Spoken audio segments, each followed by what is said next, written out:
Both the Republicans and Democrats put forth health care bills recently. Would you have supported either one of these bills? Why or why not? Well, the health care bill is probably the most controversial and the biggest discussion in any Tea Party or any place we go. Yeah, we absolutely need health care reform, but we don't need it to the point where it's going to bankrupt everybody. We need to be able to offer insurance rates that will be affordable for everyone, but it can't be something that is for free. Everything that's for free does not have value. So would I have voted against the bill that was just passed? Yes, I would have voted against it. Would I have asked for something different? Absolutely, absolutely different. I think there are good points in that bill, but not at the risk and not at the cost that it's going to cost us.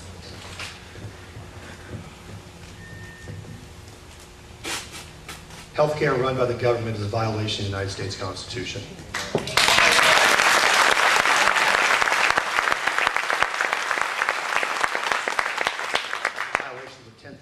It's probably a violation of the 14th Amendment due process, requiring citizens to buy something to be a citizen without being fined. It goes against the grain, the nature, what was brought the people to this country, what this country was founded on. It violates Christian principle. It violates everything that we are. It is an abomination. It is a monstrosity. And if you want real reform, you get the government off of everybody's back. They'll have more money to buy their own insurance. You get regulations taken care of off of businesses.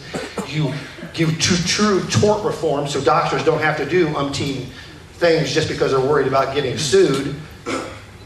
Get the government off our backs. The country will explode in economic development and prosperity for the vast majority of the people in this country.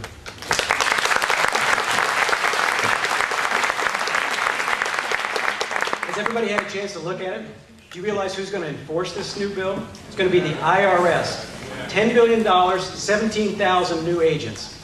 Now, as an emergency physician and a member of the Air Guard, I've traveled all over the world, and I've seen what socialized medicine is like in all those different countries. And that's exactly what this is, a backdoor attempt to get single payer in this country, and I'm vehemently opposed to it. If this bill came up and I was in Congress, I would have absolutely voted against it. Thank you.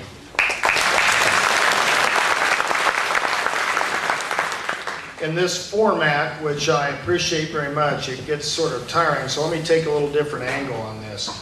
Not only would I have opposed it, I would have thrown my old broken body in front of that train.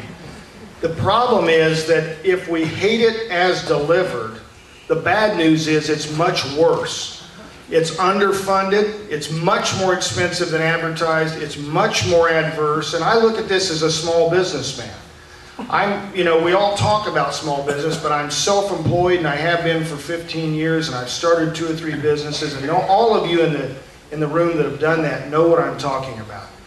This old pack mule we have called the economy, they just keep dumping stuff on our back. They just keep piling on, and I'm afraid this could be the straw that breaks the camel's back.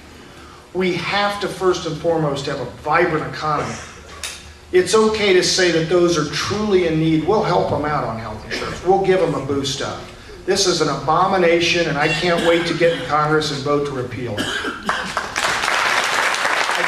I'm the professor. Not only would I have voted against the bill, I will vote to repeal the bill when I get a chance to be in Congress in just another year yet. What has shocked me about the way this bill was handled is the arrogance of those in Washington, D.C. as they've handled this bill. They keep telling us we just don't understand what's in it. And I can tell you this, most of us, I've had a chance to look at the 2,000 pages, maybe many of you haven't, but people understand this. If you get in charge of our health care, you'll be in charge of our lives.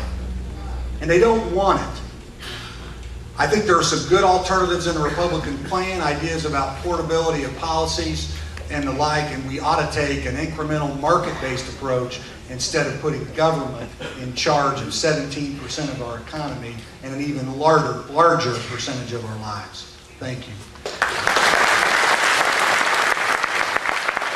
Would I vote against it? Of course I would. In fact, the night that passed, I jumped on the website and joined repealit.org, and I hope you will too. Isn't it ironic that right now, as we speak, there are companies from Indiana in China helping China set up a privately based healthcare system. After 50 years, they realize it doesn't work. Why are we going to it all of a sudden? I just can't imagine that. And by the way, I don't like the House Republican plan either. It's nothing more than a warmed-over Romney plan for Massachusetts that tripled deficits in Massachusetts. Here's the plan. Here's the plan. I'm the only one in the race with a 70-page jobs production plan that includes healthcare, education, agriculture, energy, and defense. Take a look at it, MikeMurphyCongress.com. This is the way you get there. Thank you. I would have absolutely supported that bill. That was a landmark piece of legislation. I'm in the foxhole every day taking care of these patients. I take care of the uninsured. I take care of those with bad insurance. Those who are on Medicaid, those who are on Medicare, those who have VA benefits. I understand the healthcare system really well. I see the insurance industry abuses every day. I see those people who are denied coverage. I see the consequences of those who go without health care. I see the struggles that people have every day, worried, how are they going to pay their bills? Medicare runs 2.5% overhead. They don't advertise, they don't run profits. The average insurance industry, 15 to 30% of all your monies go to profits, advertising, bonuses. This bill reforms the most egregious health insurance abuses. It's a tremendously important bill. Okay. We have 2 rebuttals.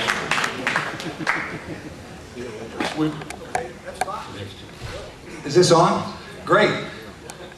There's an old saying that the road to hell is paved with good intentions. And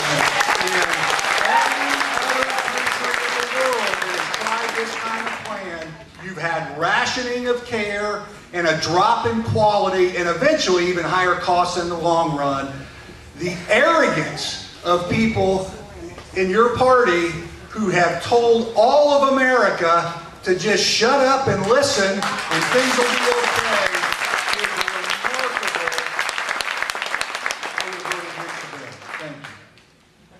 Thank you. This bill also takes away private student loans. This bill is socialist Marxist in nature. There is no denying it. There is absolutely nothing about this bill that is right. Nothing. You are not.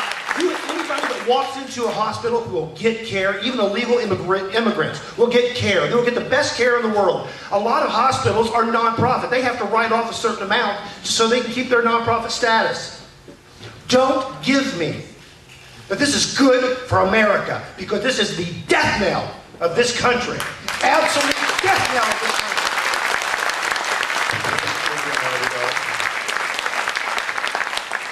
Okay, if not, we'll move on to the second question, and we'll begin with Mr. Lyons.